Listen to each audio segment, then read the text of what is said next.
إن الحمد لله نحمده ونستعينه ونستهديه ونستغفره ونعوذ بالله من شرور أنفسنا ومن سيئات أعمالنا.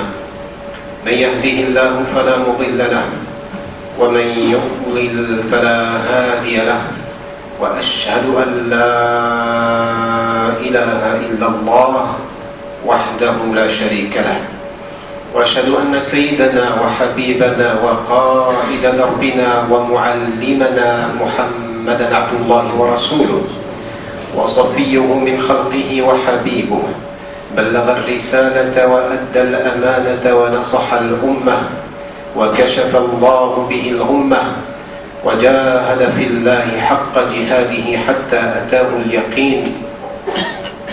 اللهم صل وسلم وبارك على هذا النبي الكريم وعلى آله وصحابته أجمعين، وعلى من اهتدى بهديه واستنى بسنته إلى يوم الدين.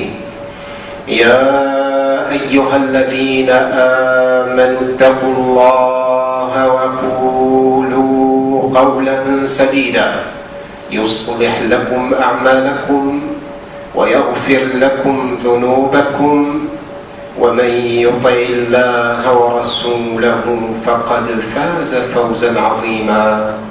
اللهم اجعلنا من عبادك الفائزين.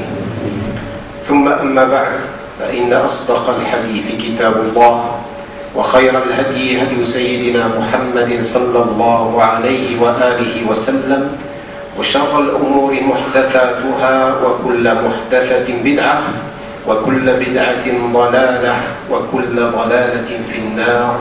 أعاذني الله وإياكم من الوقوع في ذلك. معاشر المسلمين والمسلمات، تعود كثير من المسلمين في شهر الله الحرام المحرم، لا سيما مسلم الغرب، أن يخرجوا وأن يؤدوا زكاة أموالهم تبركا بهذا الشهر الكريم وبهذه الأيام المباركة، ورجاء من المزيد من الثواب لما عند الله تبارك وتعالى، وتيسيرا أيضا لحساب عملية الزكاة. فخطبتنا هذه أيها الأحباب سوف نخصصها لهذا الموضوع، وهو موضوع الزكاة. وليس الغرض من هذه الخطبة تبسيط أو تفصيل واستقصاء هذا الموضوع بالكلام، بقدر ما هو إبراز لأهم الأحكام المتعلقة بالزكاة. لماذا؟ لأن الكثير من المسلمين أو بعض منهم على الأقل لا يهتم بهذا الموضوع، بل ربما يجهل منه كل شيء، ويظن من نفسه أن الزكاة لا تخصه، ظنا منه بأنه يكفي أن يتصدق من حين لآخر أو يضع شيئا في صندوق المسجد لتبرأ ذمته أمام الله تبارك وتعالى. ولكن موضوع الزكاة أيها الأحباب ليس كذلك، وإنما موضوع الزكاة أو هذه الفريضة تخضع لأحكام وضوابط، بما أننا نعرف الكثير أو ربما نعرف بعض الأحكام المتعلقة بالصلاة، نعرف بعض الأحكام المتعلقة بالصيام، فما بالنا لا نهتم بالزكاة، وهي كما بينها الله تبارك وتعالى تبلغ من الأهمية بمكان. لا سيما وأن الله تبارك وتعالى ورسوله الكريم صلى الله عليه وسلم جعل الزكاة ركنا من أركان الإسلام. كلنا نعلم أن الإسلام بني على 5 قواعد وبني على 5 أركان، فما بالنا نهتم بالصلاة، نهتم بالصيام ونهمل الزكاة، مع أن الله تبارك وتعالى كما تعلمون سائل كل أحد عن أمواله من أين اكتسبها وأين أنفقها. فلا بد أيها الأحباب أن نولي عناية فائقة لا سيما في مثل أوضاعنا هذه، لأننا لا نعيش في دولة إسلامية أي لا تحكمها الأحكام التي تخضع لها أو يخضع لها المسلمون، فربما لا نهتم بالزكاة وتضيع هذه الفريضة ونحن مسؤولون بين يدي الله تبارك وتعالى، نسأل الله السلامة والعافية. Mes chers frères et sœurs en islam, il est commun de retrouver parmi les musulmans du monde cette habitude qui est de s'acquitter de sa zakat durant le mois de Muharram. Cette habitude est plus commune dans les pays d'Occident, l'Occident, que ce soit l'Occident musulman ou en Europe. Souvent, nous nous acquittons de la zakat durant cette période-là.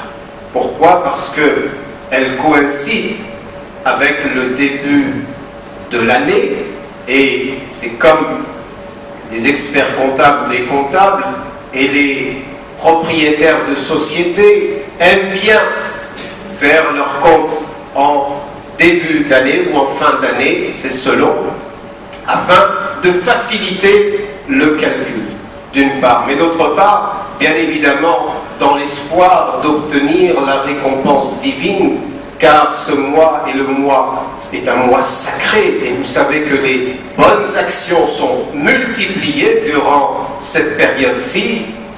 Eh bien, les musulmans qui le font ont cet espoir et ce grand espoir d'obtenir la récompense divine durant cette période, qu'Allah ne nous prive pas de toute bonne récompense auprès de lui. Amin ya Rabbil Alamin. Cependant, il est important de consacrer une attention particulière à ce sujet qui est la zakat. Pourquoi? Parce que nous pouvons constater, et le constat est simple à établir au regard des différentes questions qui nous viennent et qui nous parviennent. On s'aperçoit que des gens ignorent totalement de ce que représente la zakat et de la manière dont il faut s'acquitter de la zakat. Il est important de s'instruire, nous qui avons reçu comme premier enseignement de l'islam, non pas la manière dont il fallait prier ou la croyance à laquelle il fallait adhérer.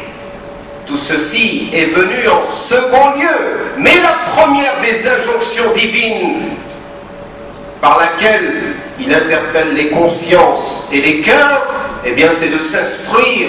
Comment voulons-nous adorer Allah tabaraka wa ta'ala en bonne et due forme si nous ignorons d'une part qui est Allah et d'autre part ce que veut Allah tabaraka wa ta'ala?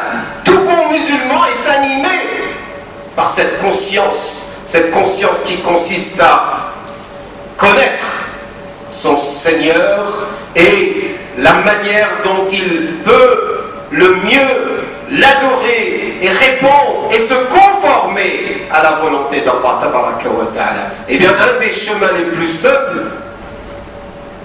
si on peut s'exprimer ainsi, plus simple, ça demande un effort, ça demande un sacrifice, ça demande du temps, c'est de s'instruire, mes chers frères et sœurs en islam. Nous sommes au début de l'année, il est intéressant de faire ce rappel.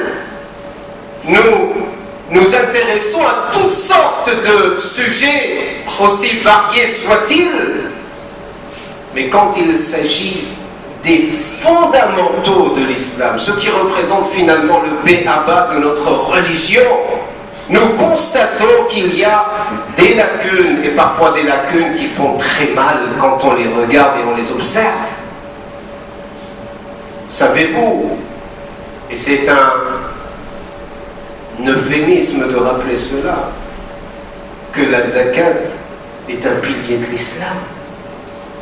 Nous nous intéressons à la prière car elle revient tous les jours. Nous nous intéressons plus au jeûne du mois du Ramadan, qui est le 4e pilier de l'islam, que la zakat qui figure parmi les piliers, certes, mais qui est le 3e pilier de l'islam. Pilier de l'islam, ça signifie chose fondamentale, et l'ordre par lesquels le prophète sallallahu alayhi wa sallam précise leur déclinaison.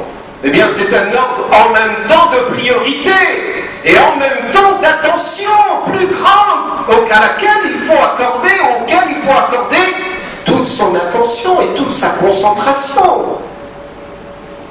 La zakat est certes un pilier de l'islam. Nous avons une pléthore de versets dans le Coran Karim qui nous ordonnent de manière très claire de s'acquitter de la zakat.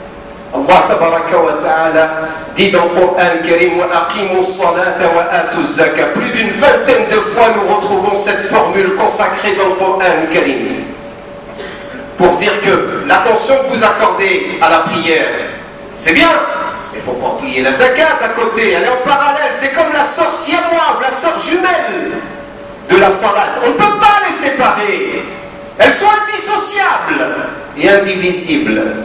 Toute l'attention que nous accordons à la prière, quand c'est le cas, eh bien, nous devons également répartir notre attention de manière, je ne dis pas autant qu'on le fait pour la prière, mais de manière plus ou moins proportionnelle à cette injonction divine qui est la zakat. Allah tabaraka wa ta'ala dit à son prophète sallallahu alayhi wa sallam: khudh min amwalihim sadaqatan tutahhiruhum wa tuzakkihim biha wa salli alayhim inna salataka ou salawatika, selon notre lecture, sakanun lahum. Prélève sur leurs biens une aumône ou une zakat finalement, c'est ça qui est entendu par le mot sadaqa, par laquelle tu les purifieras et tu les rendras meilleurs. Et prie pour eux, car tes prières, c'est une source d'apaisement et de paisibilité pour eux. Voilà ce qu'ordonne Allah tabaraka wa ta'ala dans la plupart des versets du Coran Karim qui traitent de ce sujet de la zakat. À partir de ces versets, effectivement, on est en mesure de dire de façon très aisée que la zakat est une obligation et quiconque renie cette injonction divine, il ne fait que renier la parole de Dieu. Et que celui qui renie la parole de Dieu, qu'a-t-il encore de musulman que renier un verset du Coran? Un seul verset du Coran. Qu'y a-t-il ou que reste-t-il? Car Allah tabaraka wa ta'ala nous dit qu'on ne peut pas adhérer à l'islam sur certains aspects et rejeter d'autres. Le livre d'Allah tabaraka wa ta'ala est un tout indivisible. Est un tout indivisible. Et on ne peut pas choisir en fonction de ses envies, de ses désirs, de ses passions, de ce qui nous anime. Si on se dit musulman, qu'on y adhère pleinement, qu'Allah tabaraka wa ta'ala illumine notre cœur par la foi et l'islam. La deuxième des choses que nous indiquent ces versets, c'est le rôle fondamental de la zakat.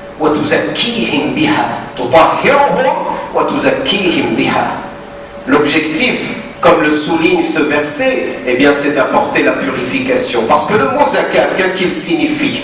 Il signifie la croissance, l'épanouissement, l'amélioration et plus encore la purification. Voilà ce que signifie fondamentalement et ontologiquement le mot zakat d'un point de vue linguistique. Mais on retrouve chacun de ces sens sur le plan linguistique dans l'acquittement et l'accomplissement de cette obligation, qui est l'acquittement de la zakat. Car effectivement, ce qui centralise l'essence de la zakat, eh bien, c'est la pureté, c'est la purification. Car quiconque s'acquitte de la zakat purifie son ego. Son ego de quoi? Eh bien, de l'égoïsme, de l'égocentrisme, du narcissisme, de l'orgueil et de cette volonté de rester centré ou auto-centré sur soi-même. Elle purifie l'être humain de l'avarice. Et vous savez combien est dangereuse cette maladie quand elle s'accapare du cœur de l'individu. Car au regard de cette maladie, l'individu devient capable de toute... ça nourrit sa convoitise, ça nourrit sa méchanceté, ça nourrit son orgueil, car il n'est pas prêt à partager le moindre sou avec autrui. Effectivement, la zakat purifie l'être humain, donateur, mais elle purifie également celui qui reçoit. Parce que imaginez-vous, la zakat, elle est destinée effectivement à 8 catégories. Et les premières catégories que souligne le Coran, eh bien ce sont les pauvres, les indigents, les nécessiteux, les endettés, ceux qui sont dans la détresse.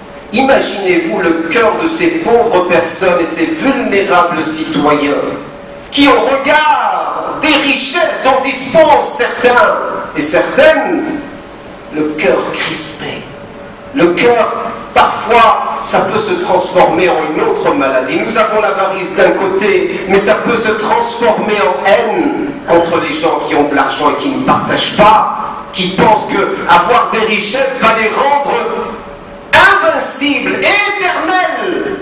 Comme dit Allah tabaraka wa ta'ala, il dit Al-insan, inna al-insana la yatra an ra'ahu istaghna.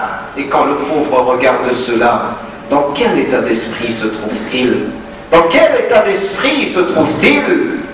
Il est accablé par la tristesse. Et cette tristesse, parfois, quand elle est grande, eh bien, elle peut se transformer elle aussi en une maladie. Comme a dit Omar ibn al-Khattab, radiyallahu anhu wa arda, deuxième calife de l'islam. Si la pauvreté était matérialisée, je l'aurais tuée. J'aurais mis un terme à cette pauvreté. Pourquoi? Parce que la pauvreté rend parfois fou les gens qui ne trouvent pas la main qui vient, la main tendue. Ils ne trouvent pas l'aide et la solidarité. Eh bien, ils sont capables parfois de faire des choses regrettables. C'est une purification de l'âme et de l'ego, de la personne du pauvre. Et c'est également une purification des biens et des richesses, mes chers frères et sœurs en islam. Pourquoi? Parce que nos richesses et nos biens se souillent et deviennent impurs. Deviennent impurs quand on ne s'acquitte pas de la zakat. Vous savez, c'est comme le cajot de tomates. Il suffit qu'il y en a une qui est pourrie, même si tout le reste est bon, eh bien, tôt ou tard, ça va contaminer tout le reste. Et c'est ainsi que se produit la contamination des biens d'une personne ayant atteint le seuil minimum imposable et qui ne s'acquitte pas de la zakat. Il est nécessaire de purifier ses biens. Et toute cette purification est résumée dans un seul verset: خُذْ مِنْ أَمْوَالِهِمْ صَدَقَةً تُطَهِّرُهُمْ وَتُزَكِّيهِمْ بِهَا وَصَلِّ عَلَيْهِمْ إِنَّ صَلَاتَكَ سَكَنٌ لَهُمْ اللهم صل وسلم على سيدنا محمد. Les biens assujettis à la zakat, parfois on les ignore et on pense que seuls qui ont des billets de banque sont assujettis à la zakat. Non, il y a des richesses, mais c'est vrai que notre plus grande richesse, pour nous en tout cas ici, c'est les billets de banque, c'est l'argent que nous accumulons avec nos salaires ou avec nos commerces ou bien nos activités professionnelles et commerciales. Nous générons effectivement des salaires et on pense que la zakat c'est juste le salaire. Non, il y a également la production animalière, c'est les bestiaux sont assujettis à la zakat. Il y a les produits agricoles, les produits de la terre, les champs, etc. Les grains sont assujettis à la zakat. Il y a l'or et l'argent. Parfois on oublie quand on possède de l'or et de l'argent. Donc il y a là aussi des choses à dire. Il y a ce qui remplace l'or et l'argent à notre époque, c'est les monnaies et les billets de banque. Ils sont également assujettis à la zakat. Et il y a un point aussi important qu'il ne faut pas oublier. C'est la zakat du commerce. Et il y a parmi nous des commerçants qui, malheureusement, soit par peu d'intérêt qu'ils accordent à la zakat, ne payent pas leur zakat, soit par ignorance, ils s'acquittent de la zakat d'une manière non conforme à ce que est voulu dans le Coran ou dans la sunna du prophète Muhammad sallallahu alayhi wa sallam. Et ça rejoint ce que nous disions tout à l'heure, soit c'est un manque soit de considération, soit un manque d'intérêt à apprendre sa religion. Et les commerçants sont également assujettis à la zakat. Il y a également un seuil minimum imposable. C'est ce qu'on appelle le nisab. Le nisab concerne, puisque les richesses les plus répandues dans notre société, ce sont les billets de banque. C'est les comptes en banque que nous avons, c'est l'argent. Eh bien, cet argent a un seuil minimum. Il a été évalué à 84 ou 85 grammes d'or, ce qui correspond au jour d'aujourd'hui approximativement à 2800 €. Celui qui a moins de 2800 € n'a pas à payer la zakat. Celui qui a épargné pendant un an la somme de 2800 € devra donner 2,5% de ces 2800 €. Et celui qui a plus, bien évidemment, le taux reste le même, mais il donnera sur la totalité de ce qu'il a pu épargner.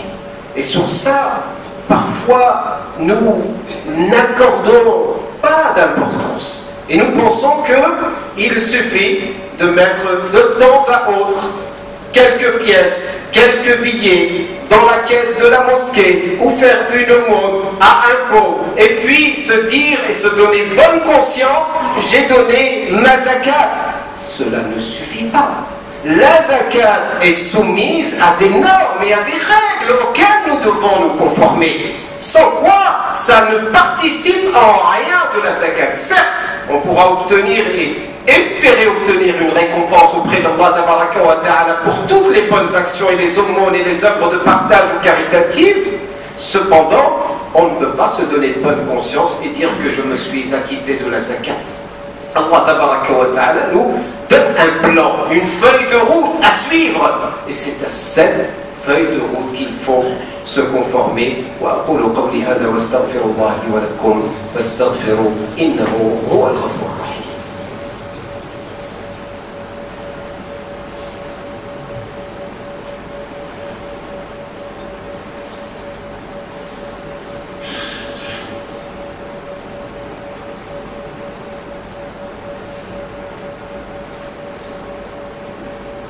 إن الحمد لله نحمده ونستعينه ونستهديه ونستغفره ونعوذ بالله من شرور أنفسنا ومن سيئات أعمالنا من يهديه الله فلا مضل له ومن يضلل فلا هادي له وأشهد أن لا إله إلا الله وحده لا شريك له وأشهد أن محمدا عبده ورسوله اللهم صل وسلم وبارك على هذا النبي الكريم وعلى آله وصحابته أجمعين ثم أما بعد إخواني وأخواتي أوصيكم ونفسي بتقوى الله تبارك وتعالى حيث أمرنا الله تبارك وتعالى بها ومن يتق الله يجعل له مخرجا ويرزقه من أمره من حيث لا يحتسب ويجعل من أمره يسرا اللهم ارزقنا التقوى يا رب العالمين.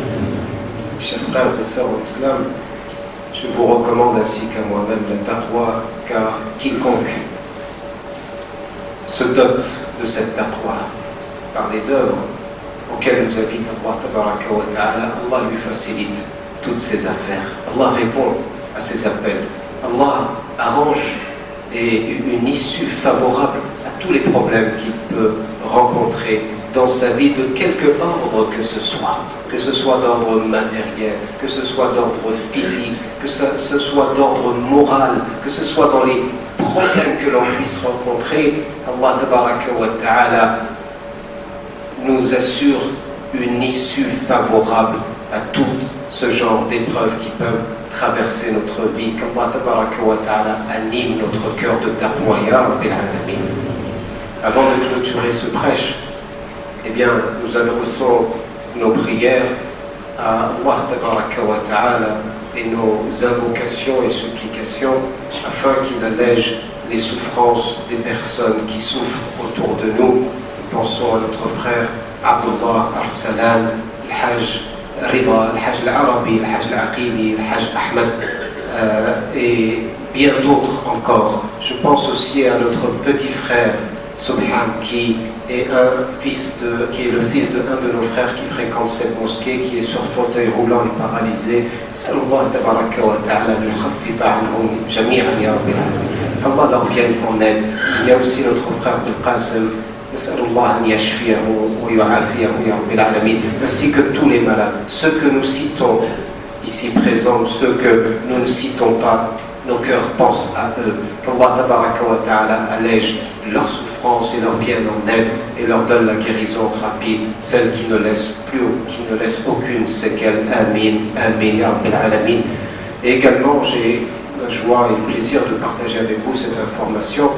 Il y a deux personnes, une femme et un homme, qui souhaitent se convertir aujourd'hui. Donc nous aurons l'occasion d'écouter leur profession de foi ou leur attestation de foi tout de suite.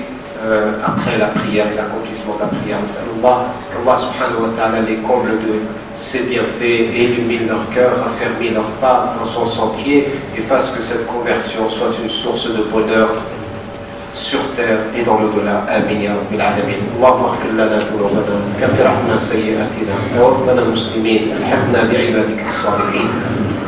اللهم اجعل جمعنا هذا جمعا مرحوما وتفرقنا من بعده تفرقا ميمونا موفقا معصوما ولا تجعل فينا ولا منا ولا من بيننا شقيا ولا محروما. اللهم ألهمنا السداد والصواب والحكمة وفصل الخطاب وارنا اللهم الحق حقا وارزقنا اتباعه وارنا الباطل باطلا وارزقنا اجتنابه ولا تجعله ملتبسا علينا فنضل واجعلنا للمتقين إماما واهدنا اللهم لما اختلف فيه من الحق بإذنك فإنه لا يهدي لما اختلف فيه من الحق إلا أنت إنك تهدي من تشاء إلى صراط مستقيم. اللهم لا تدع لنا في مقامنا هذا ذنبا إلا غفرته ولا عيبا إلا سترته ولا دينا إلا قضيته ولا طالبا إلا وفقته ونجحته ولا غائبا إلا رددت ولا ضالا إلا هديت ولا مريضا إلا شفيت ولا ميتا إلا رحمت ولا حاجة من حوائج الدنيا والآخرة هي لك رضا ولنا فيها صلاح إلا وقد يسرتها يا رب العالمين يا أرحم الراحمين. اللهم اغفر لنا ولوالدينا ووالد والدينا ولمشايخنا وعلمائنا ولمن له حق علينا وللمسلمين والمسلمات المؤمنين والمؤمنات الأحياء منهم والأموات إنك سميع قريب مجيب الدعوات. اللهم اشف مرضانا اللهم اشف مرضانا اللهم اشف مرضانا وارحم موتانا وعاف مبتلانا وعاف مبتلانا وأحسن عاقبتنا في الأمور كلها واجرنا من خزي الدنيا وعذاب الآخرة يا رب العالمين. اللهم أصلح ذات بيننا اللهم وحد كلمتنا اللهم وحد صفوفنا اللهم وحد صفوفنا اللهم اجمعنا على كتابك وسنة نبيك محمد صلى الله عليه وسلم. اللهم يسر لنا أمورنا مع الراحة لقلوبنا وأبداننا وعقولنا يا رب العالمين يا أكرم الأكرمين يا ذا الجلال والإكرام يا نعم المجيب يا نعم المجيب يا نعم المجيب. اللهم استجب دعاءنا اللهم استجب دعاءنا اللهم استجب دعاءنا كما وعدتنا يا رب العالمين. اللهم إنا ندعوك كما أمرتنا فاستجب لنا كما وعدتنا فإنك لا تخلف الميعاد. اللهم اغفر لنا ذنوبنا كفر عنا سيئاتنا توفنا مسلمين والحقنا بالصالحين.